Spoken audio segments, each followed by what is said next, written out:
5, 4, 3, 2, 1. Start.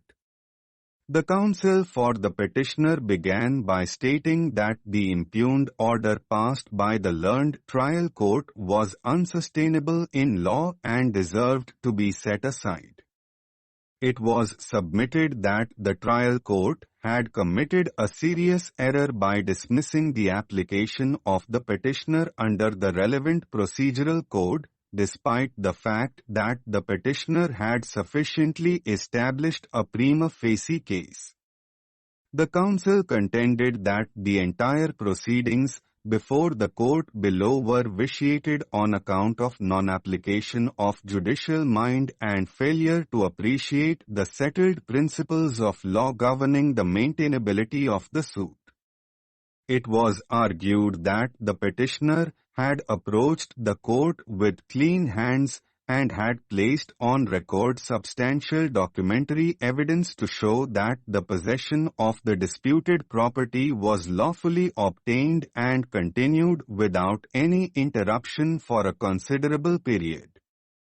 However, the trial court summarily rejected the petitioner's claim solely on the basis of technicalities without examining the core issues involved in the matter. The learned counsel further argued that the reasoning adopted by the lower court was not only mechanical but also ignored the principles of equity and natural justice.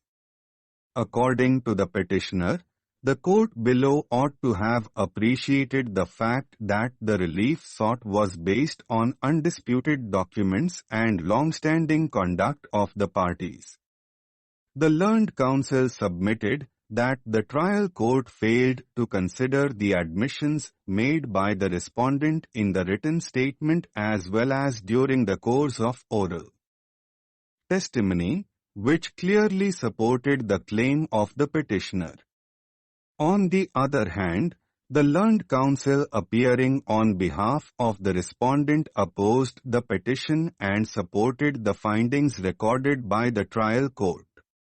It was submitted that the order impugned did not suffer from any legal infirmity and was passed after due consideration of all relevant material available on record.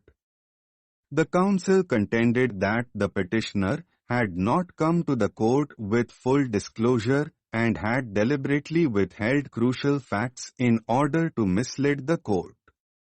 It was argued that the respondent was the lawful owner of the property in question and that the possession of the petitioner was nothing but unauthorized occupation which could not be protected under the garb of any interim relief. The respondent's counsel further submitted that the petitioner had failed to establish any cogent legal right over the property and had merely relied upon self-serving documents which were not supported by any credible evidence. According to the respondent, the court below had rightly dismissed the application after observing that the petitioner had not approached the court with clean hands. It was also argued that the principles of equity and discretionary relief could not be invoked by a party who was guilty of suppressing material facts. The learned counsel referred to various judicial precedents in support of the proposition that no party can be granted interim protection without establishing a clear legal right and balance of convenience. The counsel emphasized that mere possession, in the absence of lawful entitlement, did not confer any right upon the petitioner to seek protection from the court. This court has heard the learned counsels for both parties at length and carefully perused the records of the case. The principal question for determination before this court is whether the petitioner was entitled to any relief from the trial court at the interlocutory stage and whether the dismissal of the application by the court below was justified in the facts and circumstances of the case. Upon a careful examination of the pleadings, documents, and the order impugned, this court finds that the reasoning adopted by the trial court is not entirely in conformity with the settled legal principles. The trial court appears to have proceeded on a narrow interpretation of the facts and failed to consider the surrounding circumstances which are material for deciding the interim application. It is well established that while considering an application for interim relief, the court must consider three essential elements, namely, existence of a prima facie case, balance of convenience, and irreparable loss. In the present case, the trial court has not dealt with these elements in detail and has simply concluded that the petitioner was not entitled to any relief on the ground of concealment. However, there is nothing on record to show that the petitioner had suppressed any material fact which could have altered the outcome of the proceedings. The documents placed by the petitioner, including copies of receipts, possession letters, and correspondence between the parties, have not been dealt with in the manner they deserved. The court below appears to have rejected the entire claim of the petitioner solely on the basis of allegations made by the respondent, without recording any independent finding on the veracity of the same.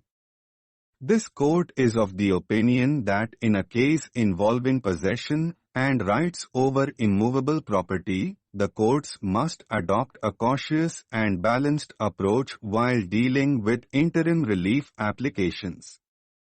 Any hasty or summary conclusion without proper appreciation of the evidence may result in irreparable injury to either of the parties. In the instant case, the trial court has failed to weigh the inconvenience that may be caused to the petitioner in the event of rejection of interim protection, particularly when the dispute pertains to possession of property over which the petitioner claims to have been residing or conducting business for a significant period.